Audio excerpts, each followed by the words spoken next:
Can you guys hear me?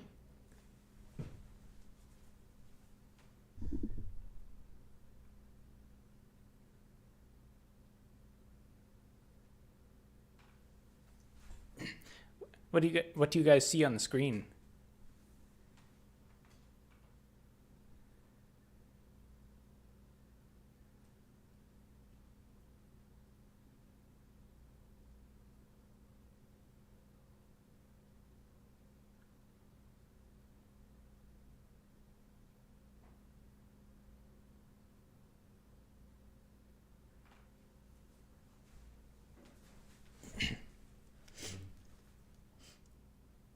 Oh, that's good.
And streaming is hard work.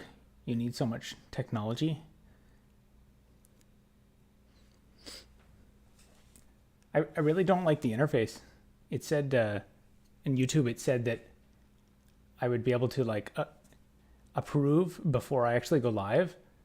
And I'm like, oh, okay, I'll just click through this thing. But I didn't actually see a screen that said like, oh, you're actually going live. It just kind of was like, oh yeah, by the way, you're live right now.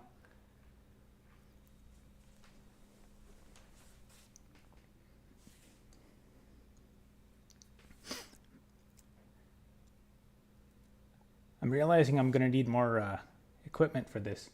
Need longer cables. I can kind of read chat, but my monitor is so far away from where I'm sitting.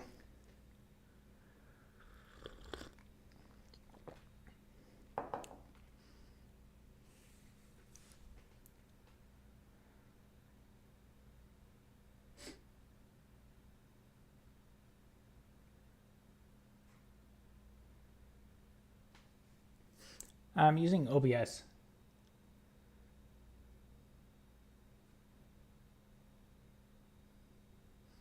Warning, the stream's current bitrate is lower than the something.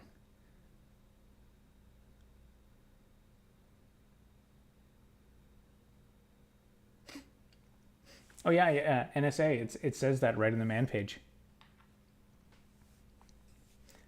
Yeah, the next short video, I'm doing everything in core utils, and the runcon command and chcon command are next, and those are actually contributions from the NSA.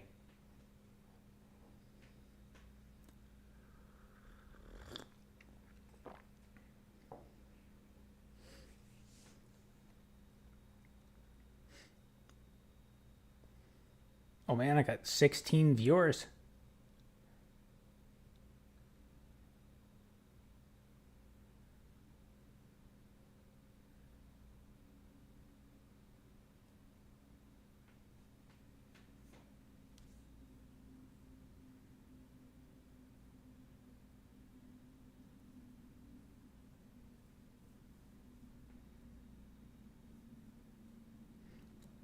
Hello, NM.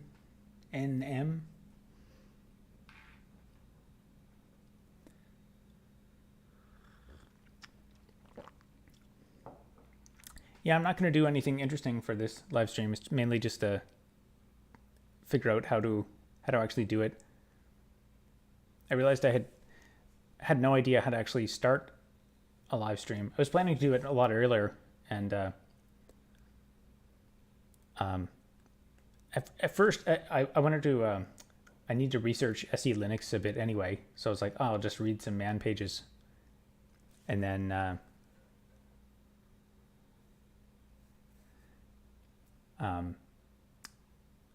and for some reason I had it in my head that Kali Linux has SE Linux installed by default, and so I installed Kali Linux, and then I realized, oh, it doesn't. And then I tried to install Fedora, the latest version of Fedora, but I can't get it to work. The installation process just it crashes in a Python script. So then I installed Fedora 37, and that took hours. And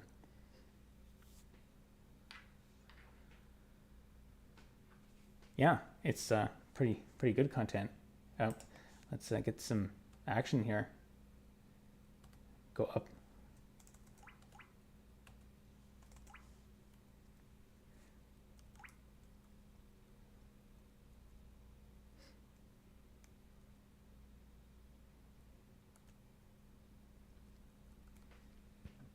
There you go.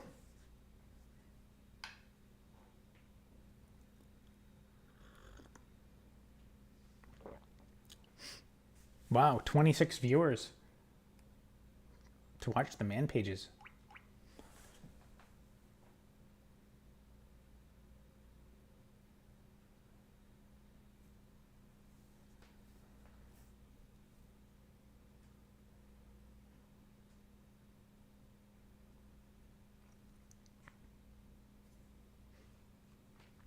What about the audio levels? Are the audio levels good?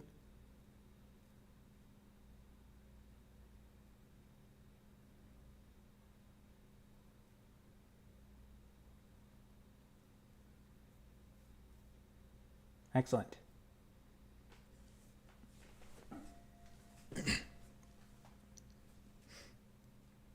Yeah, when you watch people streaming, you're like, oh, that's easy, but like the technology is so much work. I was setting up the microphone, and I just happened to bump it, and somehow like I touched part of the cord in a way that it like made the connection bad, and so there was this like blaring loud like screeching on the audio. So I'm glad it's not doing that right now.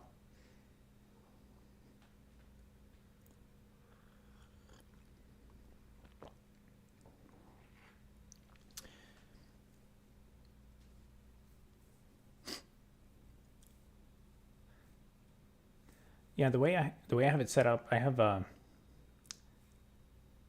actually on like a separate computer right now, and the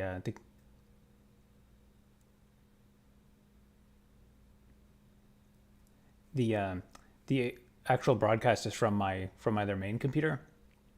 That just isolates it a bit better, and also my other computer, you can kind of hear the whine in the background. Oh, cool! Thanks for the $5.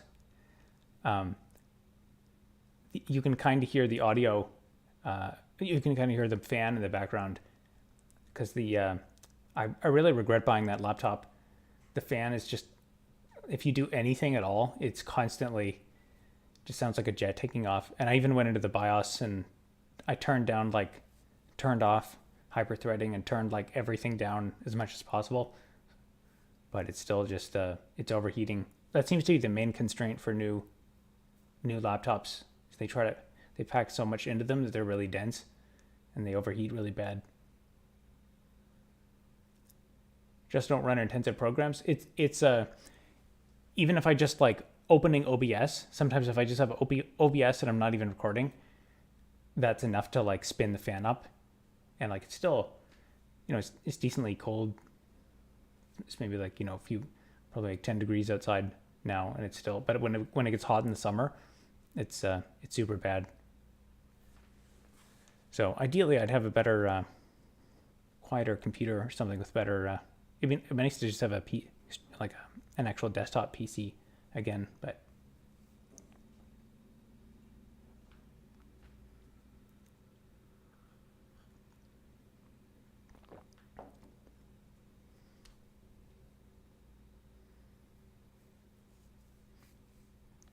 Yeah, it's so easy to consume content, but it's so much work to produce. And if I have like so I have a capture card so I can output from this I have an old like spare laptop here because I've got Fedora on this one, and then I got Ubuntu on my main. So I've got one capture card, and then if I want to like actually hook my camera up to this, I'm going to need a second capture card. But then I'm looking at my computer, and I'm going to run it of USB ports because I need like I think USB 3 for at least some of those components. I'm not sure if one of them will work with USB 2.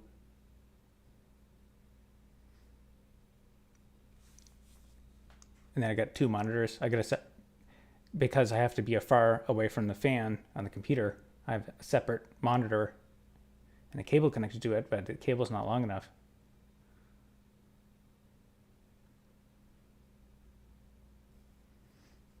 Yeah, I think a lot of people do that and make an elaborate streaming setup and then don't really do anything with it.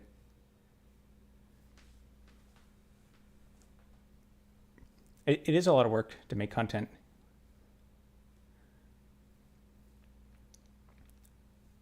Once you get into the mindset of it, like once you, I don't know, I find once I am recording a video, it's easier to just keep doing it. But then if you don't do anything like that for a while, it feels so much work to start.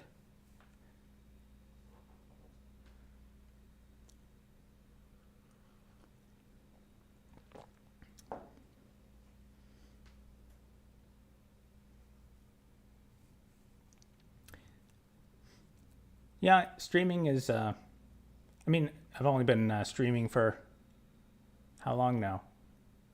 Because doesn't tell me the time. This has been pretty easy. This few minutes of just sitting here, sipping on my tea, looking at this man page.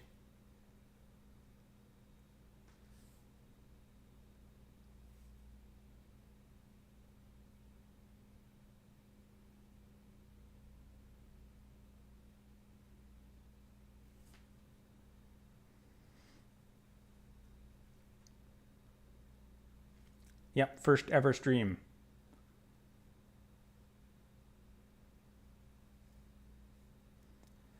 Yeah, picking content. Yeah, I think a lot of in terms of content creation, a lot of people pick. I mean, when you look at entertainment, there's a finite amount of stuff out there that's entertaining. But I think the world is shifting towards like everything is going to become streaming, like even, boring old school companies. So if you can just pick something that's, oh, cool, thanks for the $20. Linux interview questions. I'm not even sure I'm qualified for that.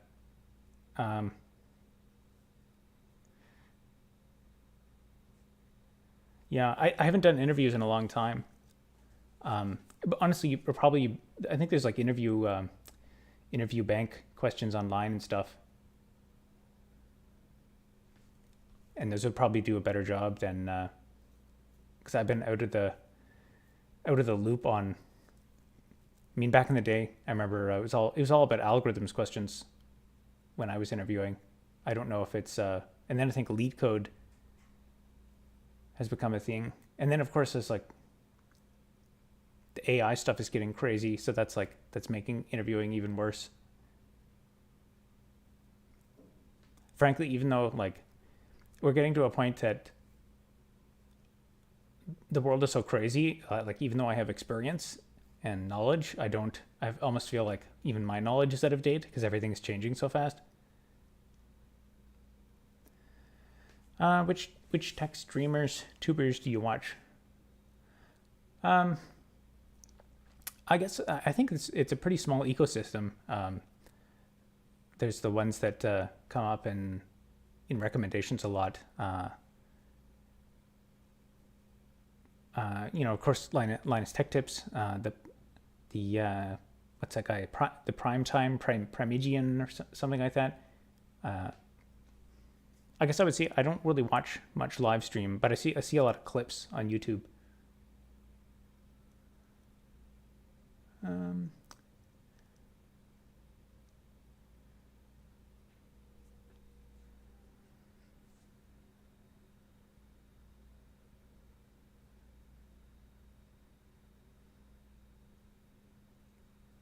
Yeah, I don't know how to pronounce that. Primogen?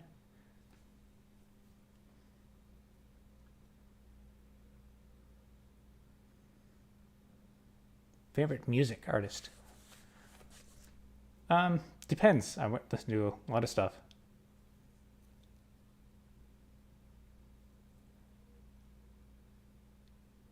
No, screen's not frozen. Just this is my first live stream and not set up super well. Oh wait, maybe it is frozen. Oh no, it's not. It's just there's a bit of delay from what I see in the monitor.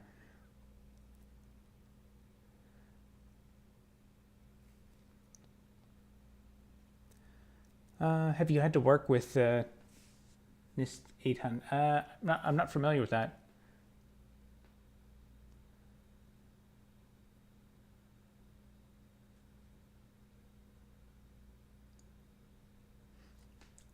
Run C matrix. SL. You mean the SL command? The one that with the train?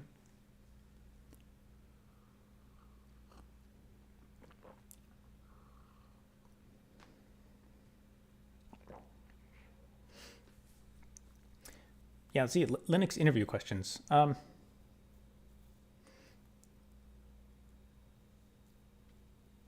not sure if I can. I guess it probably depends on where you interview. If you're doing like a certain DevOps stuff, they'd want you to know how to like, cron jobs, and it's. I mean, it's hard to be an expert at everything. I remember that there's one YouTube video that was recommended to me recently, and because I've been doing all these Linux commands and I've been working with Linux for years, and I was like, oh, I probably got this, and I clicked on the video just to see like, is there anything new in it? And there was a bunch of stuff that I had never heard of. I'm like, this is, it's interesting. It's totally novel for me. But if someone asked me this on an interview, I would have no idea. And it was a bunch of commands about ext based file systems.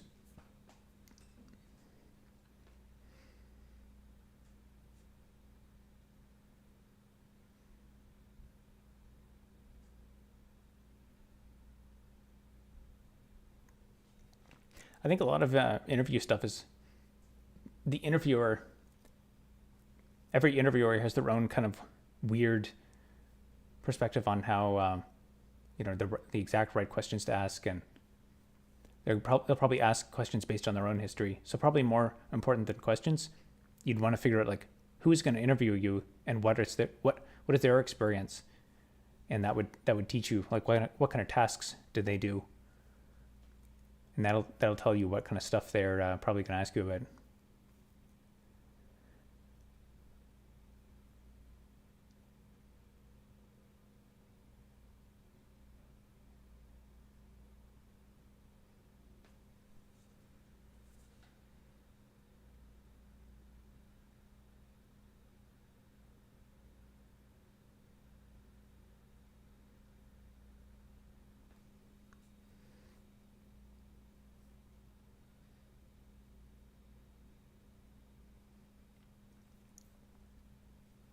The stream's current bitrate is lower than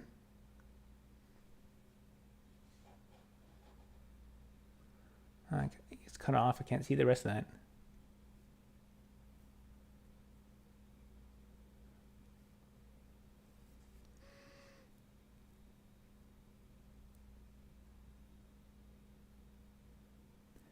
What do I think of the Raspberry Pi 5? I haven't been able to adjust to the Raspberry Pi 4 yet. I bought a couple of Raspberry Pi 4s. I have them running my ZFS pools. but I haven't even had time to think about the. I mean, there's so much cool stuff to play with. I was thinking about getting some Raspberry Pi Picos as well, because I think they're kind of like the, Raspberry Pi family equivalent of like Arduinos. So if you want to do like direct embedded stuff and do fast interrupts and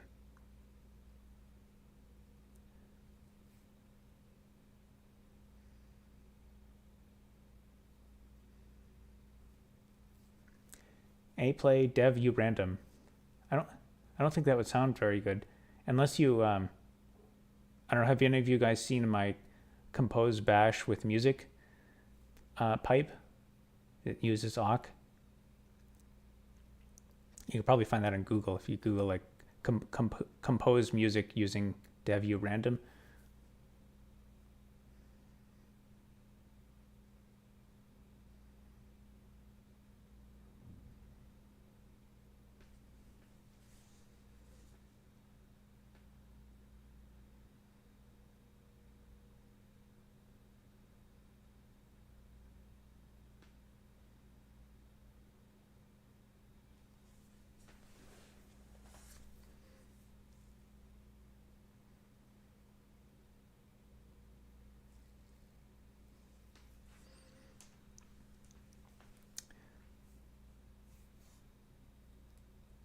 Yeah, so I guess this proves that I am able to stream, although this is not very exciting content.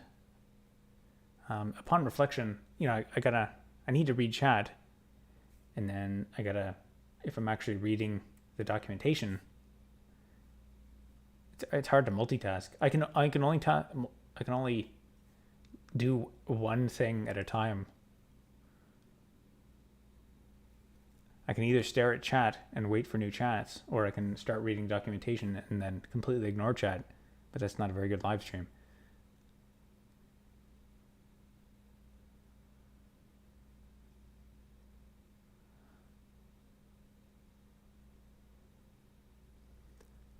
I could ignore chat, but then, what's the point? It's just reading a man page, and then people are talking to each other about the man page. Yeah, my brain is single-threaded.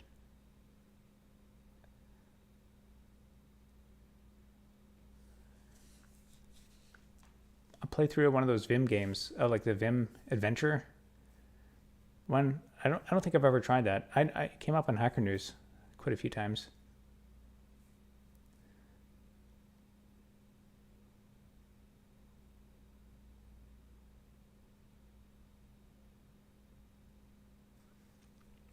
Yeah, most streamers jump back and forth, but then I'm gonna miss a whole bunch of chats, and then someone will ask a question, and then I won't notice it, and then I'll feel bad.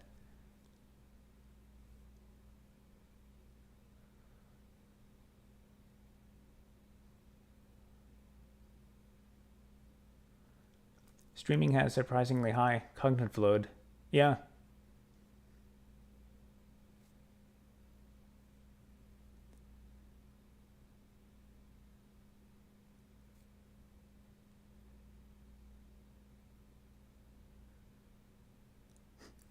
Use coroutines.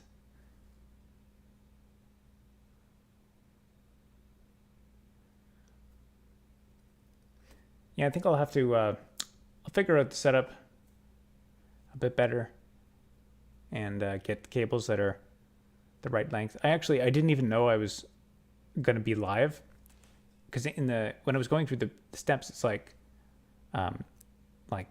start getting into the UI to stream. Don't worry, you can approve the settings before you go live. And then I just saw something in the corner that's like, oh, I guess I'm live.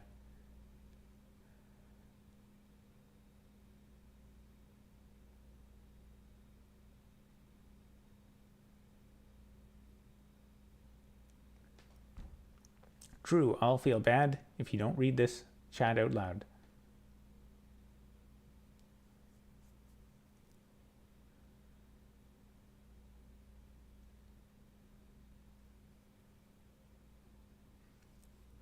Story-based videos, you mean the Nvidia and Amazon ones, or maybe probably the business ones too.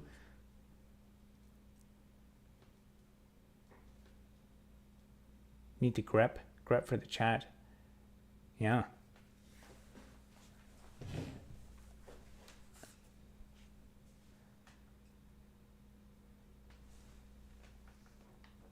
The concurrent viewers went down.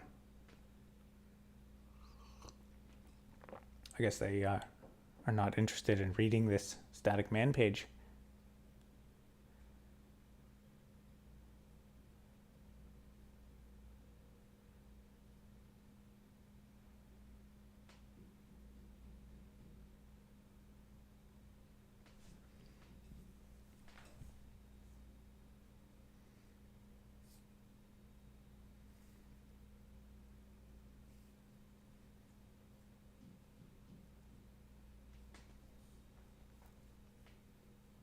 Yeah, the missile knows where it is video. That was a good story. I promised everyone that I would do a documentary on that, and that I haven't done it. There's just no time.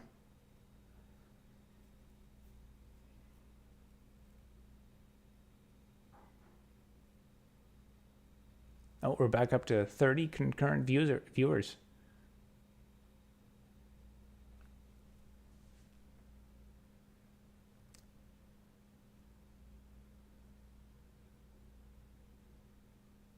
Having a static screen without speech for more than a few seconds create a large reject rate. Yeah, I can imagine that.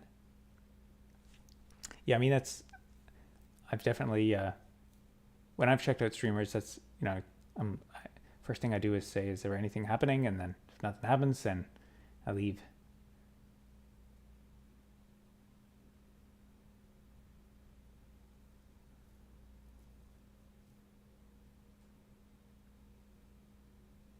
I've had similar experiences to you on videos on consulting.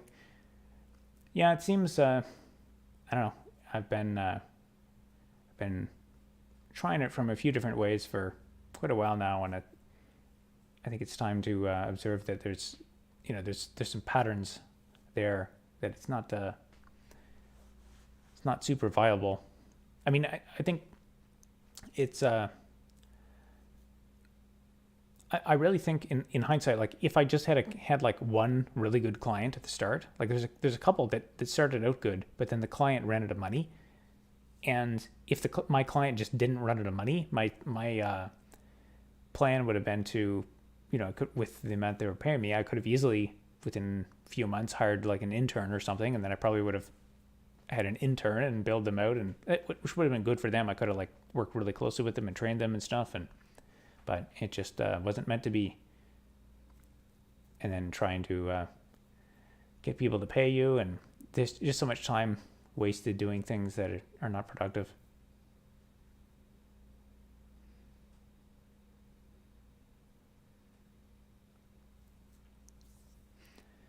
Do a story about consulting to stream.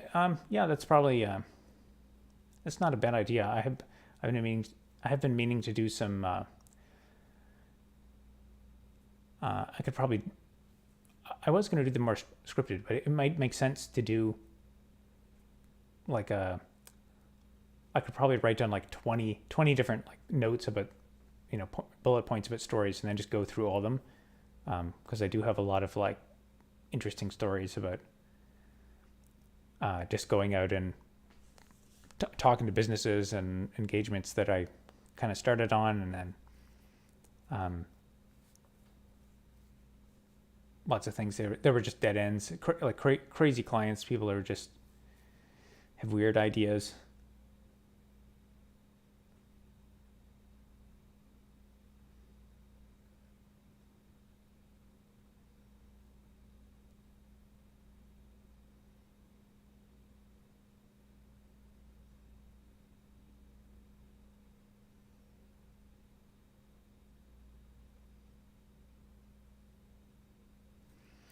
Yeah, I would like to.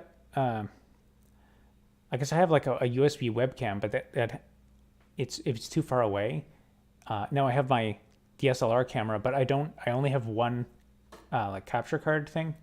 I'll have to buy a second capture card and then hook it to the computer that way.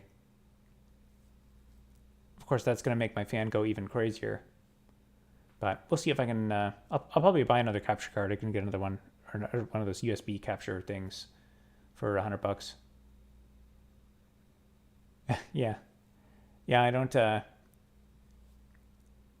have anything super elaborate planned tonight.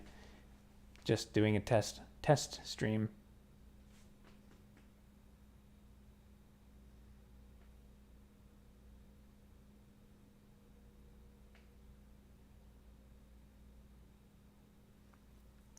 Going into an industry which is tech illiterate. Yeah.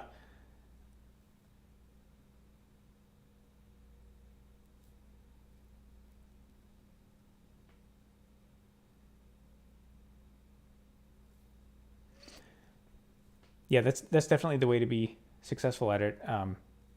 It's the issue though is it's like it's really difficult to get into those engagements. Like I think because some of those industries, they know they're tech illiterate, and so like there's no difference. They have trouble telling the difference between you and someone who's just like a scammer. So they'll like, even if you're an expert, they'll like kind of be like, I'm not sure about what you're saying. And then if someone else is like a slightly better con artist and who will do nothing for them, they'll be like, what this guy says makes sense. But it's a lot of networking and stuff. And I think you also need to have, if you have the right professional network to start with, but if you're kind of born to, if you're born into a small family of poor people, it's difficult to kind of branch out from that network. But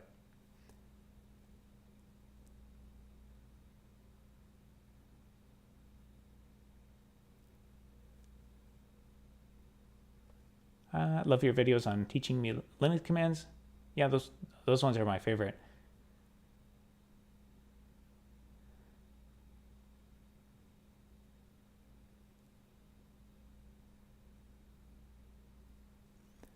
Yeah, it's it can be hard to convince non-experts that you're a legitimate expert, but sometimes it's also true too much of the opposite way, that like if someone is a non-expert, if really I find like among people who don't talk to technical people a lot, they fall into two extremes. You get ones that are like really suspicious of everyone, but then some of them are also like they immediately appeal to anyone who shows any authority at all, even and those are the ones who get taken by con artists. And that's kind of why it's it's so competitive, because you're competing against people who are really good at lying and just pretending to be good at stuff.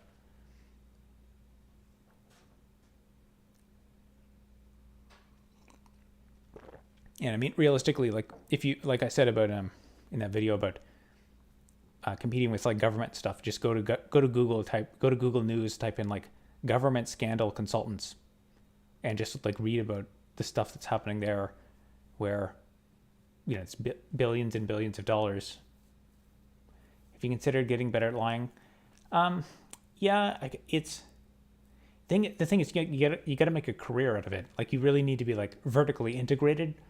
So you got to not only have the lying, but now you need like a legal team to cover your lies, and you need like other people to back you up.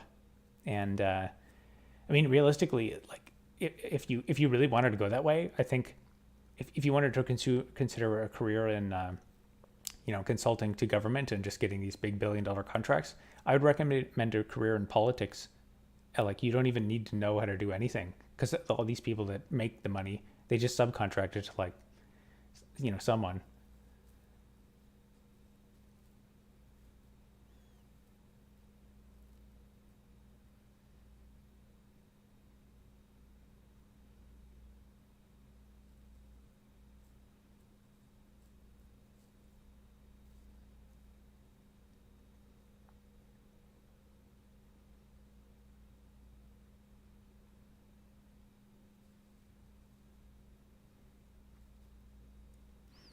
Yeah, I'll see what I can do. I'm just kind of catching up.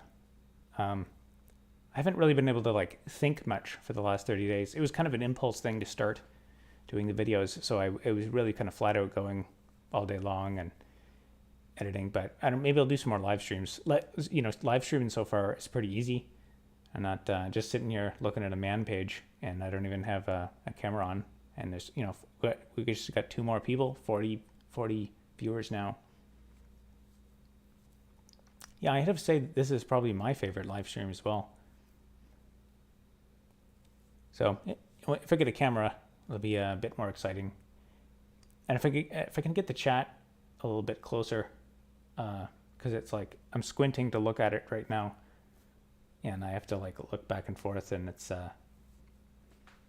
and maybe I need to actually learn a bit about SE Linux. I don't know really anything about it. It's out of my element. Career advice.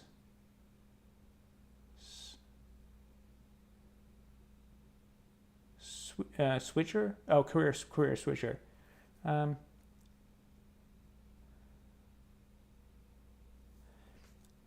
Advice for jobs and career. It's I was thinking about doing a dedicated video on that. It's the world is complicated now, and I don't know what's going to happen next.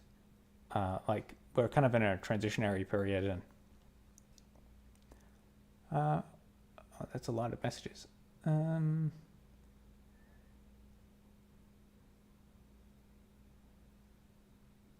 Tricks.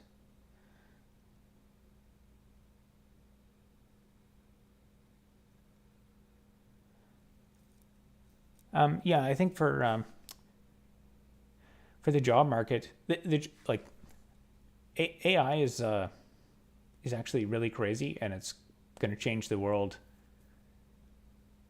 in so many ways. Like there's like 6 different ways where if you just focus on how that aspect of AI is going to change everything, everything's going to be different. But they all lead to like different outcomes if you focus on each one individually. And with like 6 things together, I don't know. One of the things that people talk a lot about with the AI stuff is they're saying, oh, we're going to have this massive increase in productivity. But I see a lot more use cases for AI with like fraud and deceit and, inauthentic stuff. And I think that's like, especially when you think about the job market, like we could have an explosion tomorrow. There could be like a denial of service attack where there's like millions of fake job ads and fake candidates applying to fake jobs. Like that could be in a way that, a foreign country attacks us, is to like make it so that no one can get a job, so that like 0.001% of both sides are like all fake. And I mean, that's just like one aspect of, make things look boring, and it's the inability to know that something is real. Like I mean, I was thinking about this too. Like I'm reading chat. I'm responding to all these people here. I assume these are all real people, but like some of you in the chat could be fake. And imagine if in the future, one way of dealing with like problem people in society is you could make them think they're famous live streamers who have 42 concurrent viewers, and they're like talking with their chat, but really they're just crazy people talking to a monitor, and all the people in chat they're not real. That could be I knew it. I knew you were an AI. Same as the rest of you.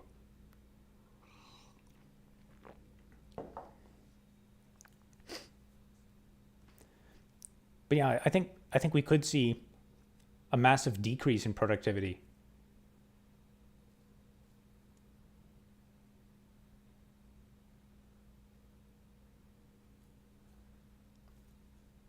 Like with do you like bash syntax? I don't know. It is what it is. Cisco started testing AI and network for packet analysis. even when it's encrypted. I guess I'm not sure how that would work. It would have to be like on metadata, because like if it's actually encrypted, then it's pure entropy and there's going to be no signal there to look at. But I guess they could look at like where it's coming from.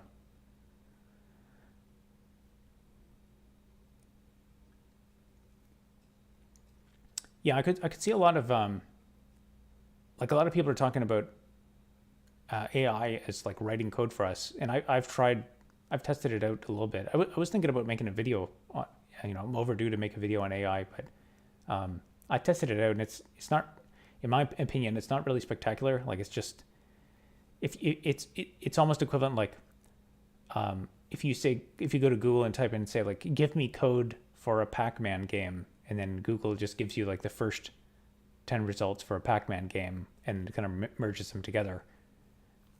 That's kind of about where it seems like ChatGPT is. So it's like, if you ask it stuff that's in the data set, it's like, wow, this is totally amazing. But then if you go outside the data set, like actually, I have one that I saved it. So at one point I thought maybe I can use this, let's just see, could this replace me for the shorts videos? So I asked it to write a script about the PTX command, about a shorts video for the PTX command, and this, what it came up with was total gibberish. It was like it thought, it came up with our flags that it looked like FFmpeg, so it looked like it was using FFmpeg flags with the PTX command, which is total nonsense. And the script was just, it didn't make any sense. And that's of course because the PTX command is not, nobody uses it. It's not really in the data set. You have to go back and find the old documents and read those.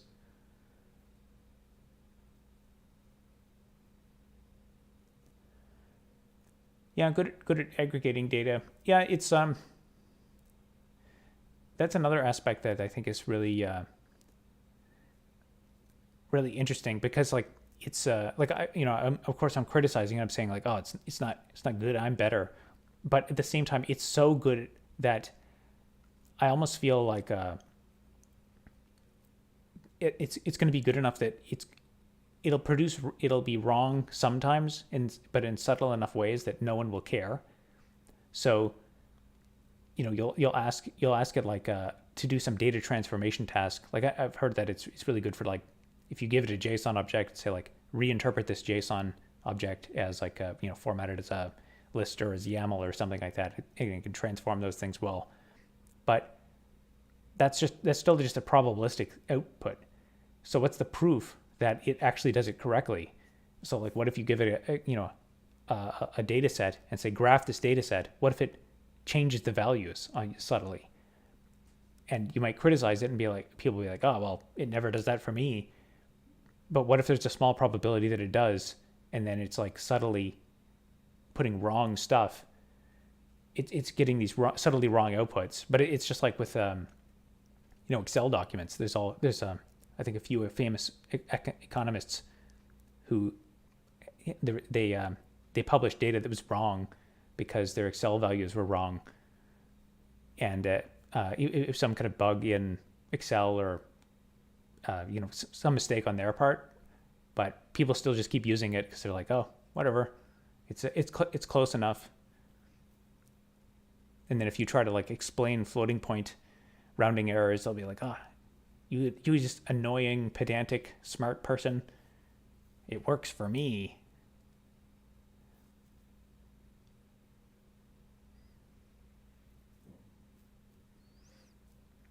Yeah, malicious packages.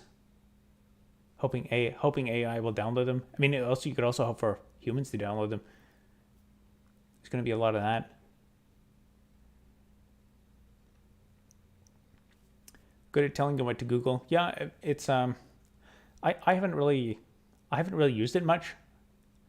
I would say I basically haven't used those AI tools at all.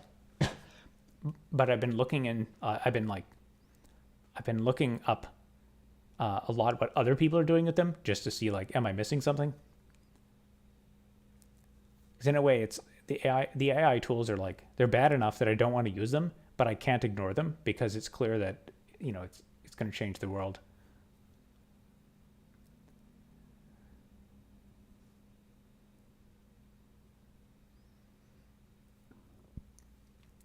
Internet is filled up with the same information over and over again, even if it's wrong.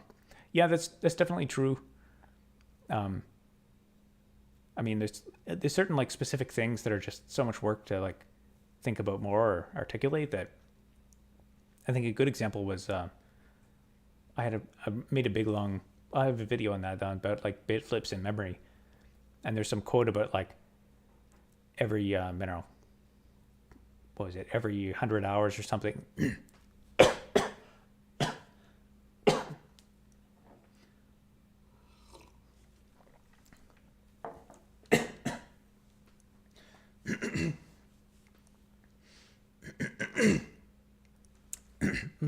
Losing my voice.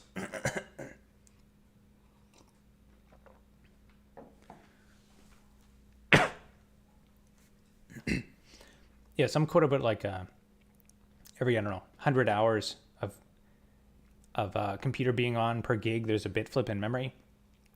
But that's totally, completely dependent on so many factors, which are numerous that I mentioned in that detailed video.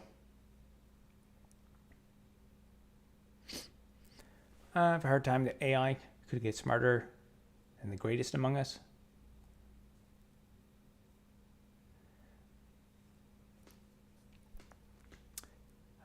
Yeah, we also have a pretty different internal model. Like we have more sensory input. Like on one hand, like we compress everything into words, but when you take an experience and put it into words, that's a lossy compression. And so there's the actual raw, to really train your AI, you need to like tokenize the raw feelings from neurons and stuff and put them in the cloud and train on those.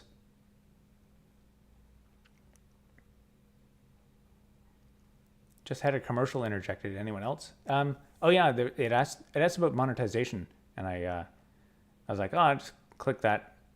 Yeah, so if you got ads or if you had an opinion about ad experiences, and ad for bridal gowns, nice. I guess that's Linux related. Yeah, it asks about monetization, so I'm like, yeah, sure, whatever. I have no idea if they're intrusive or not. It actually has 3 settings. There's like moderate ads, and then I can also put it on aggressive ads. So it'll aggressively show you ads, but I guess I'll make more money if I do that.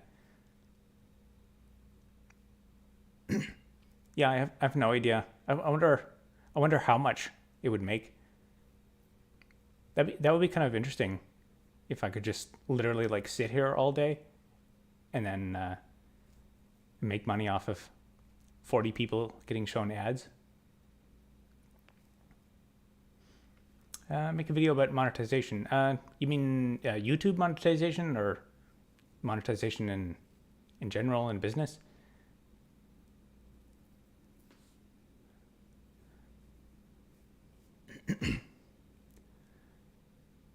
I talked a bit about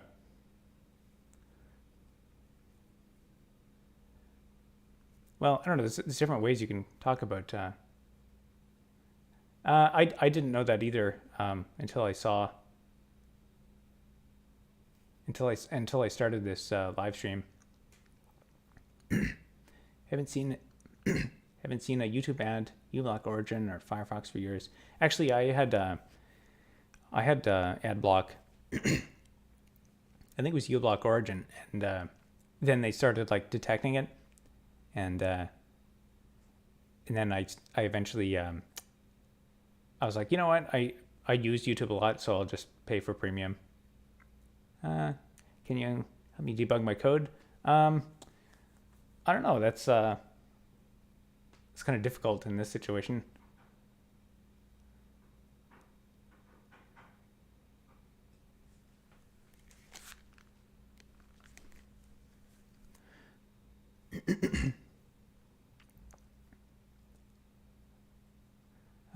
Video analyzing different live stream ads. I don't know. There's probably other people who've done that better than I could. Missing, yeah, it's always the missing semicolons. News on apartment building BS. No, not other than what I mentioned in yesterday's update. So I haven't gotten any eviction notices yet, but I think I was at a tenant meeting last night, and they said that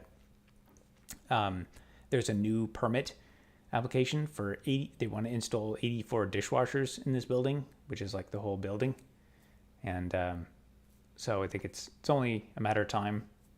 But if I can, if we can just hold on a few more months, then the economy might start to tick up, and my client might pay me, and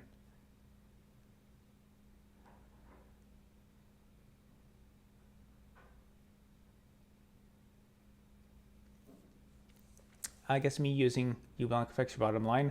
I would say, I'm not sure actually. I guess it probably does somehow. Honestly, in terms of like, a lot of people feel guilty about like not having ads on, but really, like from advertising is extremely advanced now.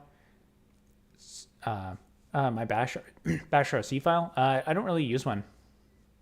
Whatever's like the default. But for advertising now, like if you legitimately don't click ads and like ignore them, the amount of money that a creator would get from ads being served to you is very low.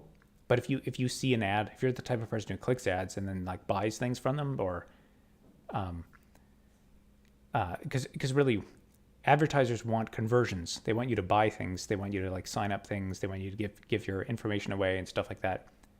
But if you're just like, if you see an ad, you're like, constantly clicking skip ad as fast as possible, and you legitimately hate the ad, then the creator's probably not getting very much money from that. Because like you can do like impressions campaigns where they get like 1 cent. Versus like if you get a conversion, you might get like several dollars. What do I think of Wayland? I think I tried to upgrade to Ubuntu 22, which I think has Wayland, and I think it was OBS actually didn't work. So then I just downgraded, and I have not gotten around to trying it out. I know there's like there's been lots of discussion on it that Wayland is improving, and yeah, I know there's a big like sea change to go from X to Wayland, but I don't have any special knowledge about it other than that one interaction where I'm like, nope, it doesn't immediately work, so just downgrade to what works right now, and then I'll work on figuring something out. There's too many things to fix and mess around with.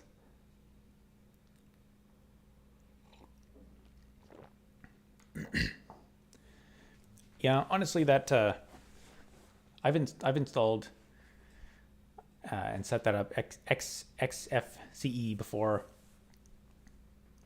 and a lot of I know that there's a certain like group of the Linux community that's into like configuring their desktop and window manager and stuff, and a lot of the effects are really cool, but I just can't be bothered. I basically just stick with the common denominator that works, and then like I said, my mind is very single threaded, so I'm like, get rid of all the distractions and then just focus 100% of my energy on like, I'll make the best video ever about this specific Linux command, and it's my favorite command, and then I find another command, and that's my favorite command.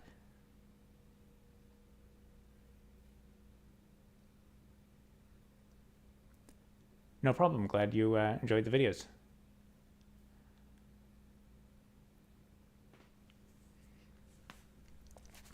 Yeah, there's too much stuff to experiment with. Like you could spend 100 lifetimes playing around with all this stuff.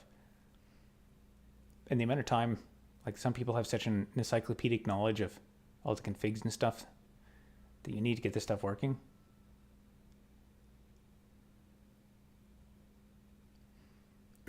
Yeah, I think XFCE. I think that's what I used in for the custom Linux distribution that I made.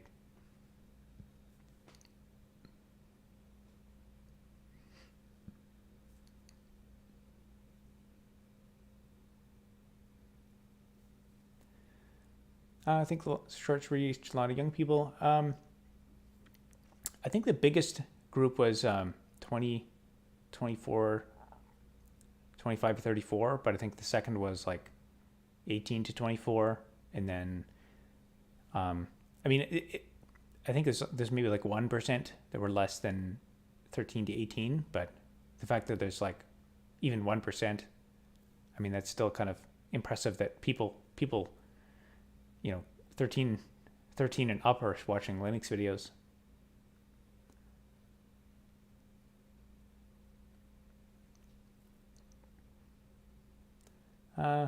Emacs or Vim? Vim, of course.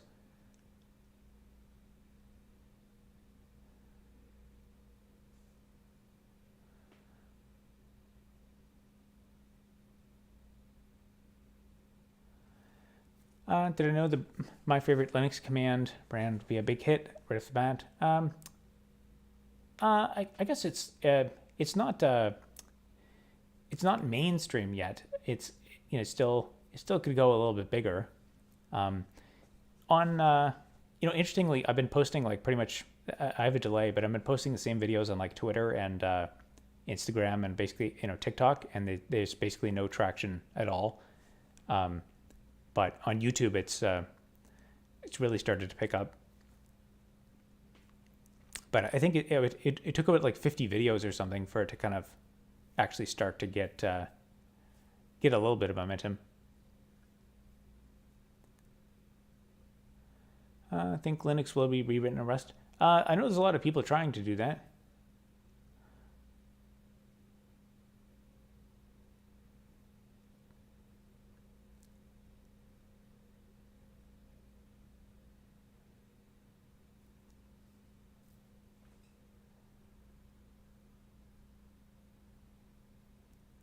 Same to assume NSA has backdoors in SEL, like SE Linux. I have it on my server and didn't realize. I think the NSA is, they do like, when they were first started, they were into like signals intelligence and stuff. So I think, honestly, probably a lot of the like high level software stuff is they probably don't even really like think that much about it. Like I'm sure it's on their like purely software threats are on their radar, but like their bread and butter historically has been like, a guy with it's like software defined radio stuff and signals, and you can what's his name? I think Ringway Manchester. Has anyone seen that YouTube channel? I think that's the name of it. Anybody recognize that? Ringway Manchester. He has a bunch of videos on like signals intelligence and stuff. That guy. I think that's where the NSA is on top of stuff, and I think a lot of the us noob software engineers are focusing on like monitoring packets and stuff, but I think the NSA is keeping track of is the full analog spectrum. And honestly, there's a reason why those why telephone exchange buildings don't have windows. And it's because you can leak data through the window, like a simple like LED light, an Ethernet activity light. you can use that as a side channel to exfiltrated information.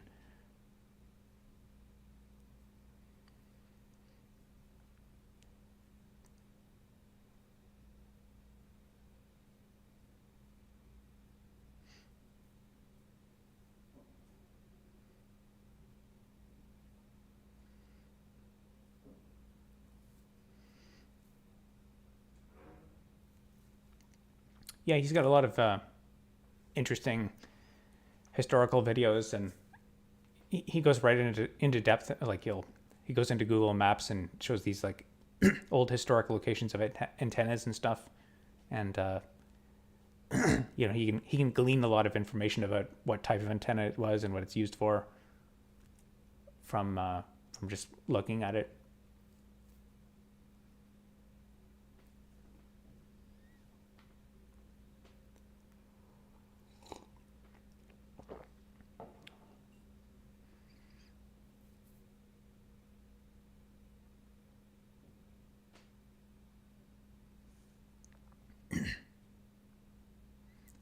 So we were in a Linux bubble, as I feared. What do you mean by that? Like this chat, or like a bubble, as in an economic bubble? Are you going to set up a community chat forum for a fancy channel?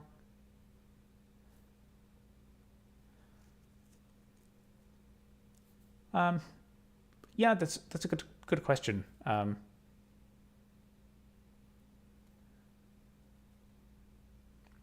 Yeah, I'm not sure. I'll have to think more about some kind of community building thing.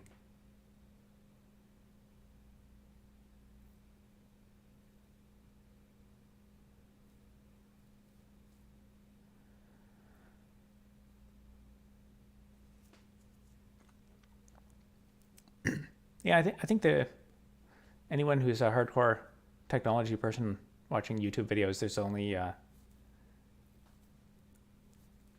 you can kind of burn through the main content pretty quickly. It's so much work to make videos, but then to watch them is you can just watch them in like 3 minutes, put them on 2x speed. Oh yeah, Discord. Yeah, I've only used like Discord once. I have a Discord account, but I've rarely checked it out.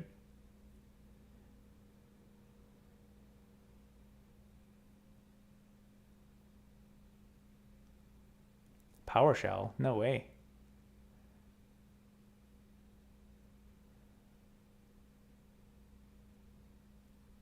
Biggest inspirations, influence in tech? I don't know. I'd say I'm always looking for interesting new stuff, interesting new people.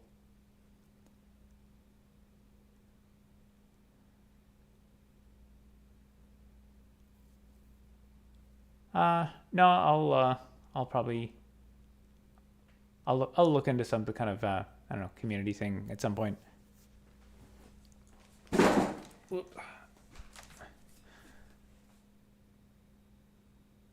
How's your networking history knowledge?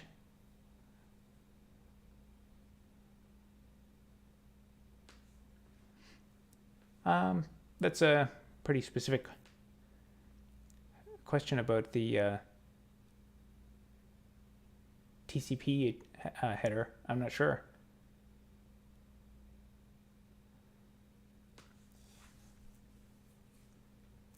As for the PowerShell question, I don't really know. That's out of my domain of knowledge.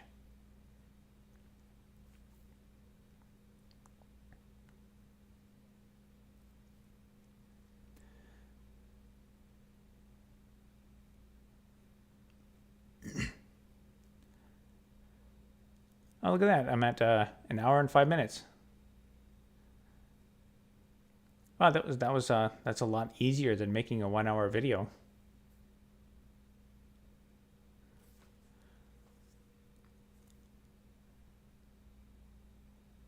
Well, I think I might call it a night, and then tomorrow I will reevaluate my setup, try to get something better. But yeah, anyone who's here is an honorary member of the the very first live stream. So I don't know. This is pretty easy to do. So maybe I'll try it out for a bit tomorrow. All right. Have a good night, guys.